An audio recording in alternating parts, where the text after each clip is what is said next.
ബാലകാന്ഡം കഴിഞ്ഞ് അയോധ്യാകാന്ഡത്തിലൂടെ പ്രസിദ്ധമായ ആരണ്യകാന്ഡം.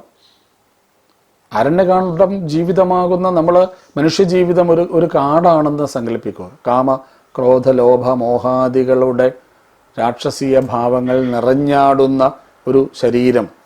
ആ ശരീരമാണ് ഇവിടെ ആരണ്യം. ശ്രീരാമനും ലക്ഷ്മണനും സീതയും കാട്ടിലെത്തി ആദ്യം അവരെ അഭിമുഖീകരിക്കേണ്ടത് വിരാധനെയാണ്. വിദ്യാധരന് ശാപം കിട്ടി വിരാധനാകുന്നത് എങ്ങനെ? ഒരു ശ്രേഷ്ഠ വിദ്യയുള്ള ഒരാൾ ഒരു അസുരനായി മാറാൻ കാരണം എങ്ങനെ? പണ്ഡിതനും എങ്ങനെ പാമരനോ ക്രൂരനോ ആയി മാറാൻ കഴിയുന്നത് എങ്ങനെയെന്ന് ഈ ഭാഗം വായിച്ചാൽ മനസ്സിലാകും. പിന്നീട് ശരഭംഗ ഋഷിയുടെ അടുത്ത് എത്തുന്നു. ശരഭംഗൻ രാമനെ കാത്തിരിക്കുകയാണ്. ശരഭംഗൻ ഒരു ആശ്രമം കെട്ടി ജീവിതത്തിൽ അനേക തപസ്സുകൊണ്ട് അനേക പുണ്യം സൽക്കർമ്മങ്ങൾ ചെയ്ത ഒരാൾ രാമനെ കാത്തിരിക്കുന്നു. രാമായണം ഒരർത്ഥത്തിൽ അനേകരുടെ കാത്തിരിപ്പാണ് എന്ന് പറയാം. രാവണൻ ഒരർത്ഥത്തിൽ വിരോധഭക്തിയിലൂടെ രാമനെ കാത്തിരിക്കുകയാണ്. എല്ലാവരും സീത കാത്തിരിക്കുന്നു, ലക്ഷ്മണൻ കാത്തിരിക്കുന്നു, ഭരതനും ശത്രുഘ്നനും കാത്തിരിക്കുന്നു, ദശരഥൻ കാത്തിരിക്കുന്നു, ശരഭംഗൻ കാത്തിരിക്കുന്നു, ജടായുവും സമ്പാദിയും കാത്തിരിക്കുന്നു, മാരീചൻ കാത്തിരിക്കുന്നു, അസുരന്മാരും പോലും, തെരീക്കുകൾ പോലും, പക്ഷികൾ പോലും, മൃഗങ്ങൾ പോലും, ഹനുമാര് കാത്തിരിക്കുന്നു. ഈ ശരഭംഗ ഋഷി രാമനെ കാത്തിരിക്കുമ്പോഴാണ് ഇന്ദ്രാദികൾ ദേവലോകത്ത് നിന്ന് ശരഭംഗനെ ദേവലോകത്ത് സ്വർഗത്തിലേക്ക് കൊണ്ടുപോകാൻ നേരിട്ട് വരുന്നത്. പച്ചക്കുതിരകളെ പൂട്ടിയ ദിവ്യരഥം നേരിട്ട് ഇന്ദ്രൻ വന്ന് ശരഭംഗനെ കൊണ്ടുപോകുമ്പോൾ രാമനും ലക്ഷ്മണനും സീതയും ആരണ്യത്തിലൂടെ നടന്ന് മുകളിൽ നിന്ന് ആ ദിവ്യരഥം വരുന്നത് രാമനെ കണ്ടുള്ളൂ. ലക്ഷ്മണനോടും സീതയോടും അവിടെ അല്പം മാറി നിൽക്കാൻ പറഞ്ഞ് രാമൻ മെല്ലെ അവിടെ നടക്കാൻ പോകുന്ന കാര്യം കഴിഞ്ഞിട്ട് പോകാമെന്ന് കരുതിയപ്പോൾ ഇന്ദ്രൻ ശരഭംഗനെ കൊണ്ടുപോകാൻ, സ്വർഗത്തിലേക്ക് കൊണ്ടുപോകാൻ, ഏറ്റവും മനുഷ്യനൊക്കെ ആഗ്രഹിക്കുന്ന ഇടമാണല്ലോ. സ്വർഗഭോഗത്തെ കാക്ഷിക്കാത്തവരാരുണ്ട്? അപ്പോൾ ശരഭംഗൻ പറയുന്നുണ്ട്, ഇന്ദ്ര, നിന്റെ ഈ സ്വർഗവും അതൊക്കെ എനിക്ക് വളരെ നിസ്സാരമാണ്. ഞാൻ പരമ്പൊരുളിനെ കാത്തിരിക്കുകയാണ്. സാക്ഷാൽ ഭഗവാൻ മഹാവിഷ്ണു ശ്രീരാമനായിട്ട് ആസുരീക നിഗ്രഹം നടത്താൻ ഈ കാട്ടിലൂടെ വരുന്നുണ്ട്. ആ രാമനിൽ എനിക്ക് സാക്ഷാത്കാരം ലഭിക്കണം. ഇത് പറഞ്ഞ് ഇന്ദ്രൻ തിരിഞ്ഞു നോക്കുമ്പോൾ അങ്ങ് ദൂരെ രാമനെ കണ്ടു. സാക്ഷാൽ വൈകുണ്ഠനാഥനെ മനസ്സുകൊണ്ട് വണങ്ങി നമസ്കരിച്ച് ഇന്ദ്രരഥം ആകാശത്തേക്ക് മറഞ്ഞു. അപ്പോഴേക്കും ശരഭംഗന്റെ സന്നിധിയിൽ രാമൻ എത്തുന്നു. രാമനെ കണ്ട് രാമ രാമ രാമ രാമ രാമ എന്ന് പ്രാർത്ഥിച്ചുകൊണ്ട് ശരഭംഗ ഋഷി ആ പാദങ്ങളിൽ വീണ് തൻ്റെ എല്ലാ തപോപുണ്യങ്ങളും ശരഭംഗനെ ഏൽപ്പിച്ച്, ശരഭംഗൻ രാമനെ ഏൽപ്പിച്ച്, താൻ ഒരു ആയുസ്സുകൊണ്ട് നേടിയ തപസ്സിന്റെ പുണ്യങ്ങളെല്ലാം മഹാകർമ്മം ചെയ്യാൻ അവതരിച്ച രാമന് നൽകിക്കൊണ്ട് സ്വയം സൃഷ്ടിച്ച അഗ്നിയിൽ ശരഭംഗൻ ജീവൻ ത്യജിക്കുകയാണ്. അതിനുശേഷമാണ് ഭരതൻ്റെ വനയാത്രയൊക്കെ കഴിഞ്ഞ് ഈ ഭാഗം കഴിഞ്ഞതിന് ശേഷം സുതീഷ്ണ മുനിയുടെ ആശ്രമത്തിൽ വരുന്നത്. സുതീഷ്ണ ആശ്രമത്തിലും തീഷ്ണമായിട്ട് കാണാനും കേൾക്കാനും ഒക്കെ കഴിവുള്ള ആളാണ് സുതീഷ്ണൻ. അഗസ്ത്യസ്തുതി ആരണ്യകാണ്ഡത്തിലെ വളരെ പ്രസിദ്ധമായ ഭാഗമാണ്. ഉത്തരേന്ത്യയിൽ നിന്ന്, ഹിമാചലത്തിൽ നിന്ന്, കൈലാസത്തിൽ നിന്ന് സാക്ഷാൽ പരമേശ്വരന്റെ നിർദ്ദേശമനുസരിച്ച് ഉത്തരേന്ത്യയിൽ നിന്ന് ദക്ഷിണേന്ത്യയിലേക്ക് വന്ന അഗസ്ത്യൻ രാമന് ദിവ്യമായ പല ആയുധങ്ങളും കൊടുത്തുകൊണ്ട് രാമനെ സ്തുതിക്കുന്നു.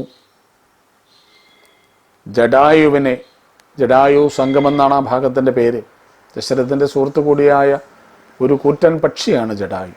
പക്ഷികളും മൃഗങ്ങളും വൃക്ഷങ്ങളും ജലാശയങ്ങളും പ്രകൃതി മുഴുവൻ ഒരു രാമബിംബമായിട്ട്, രാമദൃശ്യങ്ങളായിട്ട് മാറുന്ന മനോഹരമായ കാഴ്ച. ജടായുവിൽ നിന്ന് പിന്നീടാണ് പഞ്ചവടിയിലേക്ക് പോകുന്നത്. പഞ്ചവടിയിൽ കുറേ കാലം അവർ താമസിച്ചു. അതിനുശേഷം ലക്ഷ്മണോപദേശം നൽകുന്നുണ്ട്. ലക്ഷ്മണോപദേശം നേരത്തെ പറഞ്ഞത് ലക്ഷ്മണനെ ഉപദേശിച്ചതാണെങ്കിൽ രാമൻ, ഇവിടെ ലക്ഷ്മണൻ രാമനെ ഉപദേശിക്കുന്നു. ആ ഭാഗവും വളരെ ശ്രേഷ്ഠമാണ്. ശൂർപ്പണാഗമം, ശൂർപ്പണഖ എന്ന കാമമോഹിനി, താടക എന്ന ക്രോധമോഹിനി, കാമത്തെയും ക്രോധത്തെയും എങ്ങനെ ദൂരീകരിക്കാം? എനിക്ക് കാമത്തെ നിയന്ത്രിക്കാൻ കഴിയുന്നില്ല, എനിക്ക് ക്രോധത്തെ നിയന്ത്രിക്കാൻ കഴിയുന്നില്ല എന്ന് വല്ലവർക്കും സംശയമുണ്ടെങ്കിൽ കൗൺസിലിംഗ് ഒന്നും വേണ്ട, രാമായണത്തിൻ്റെ ഈ ഭാഗം വായിച്ചാൽ മാത്രം മതി.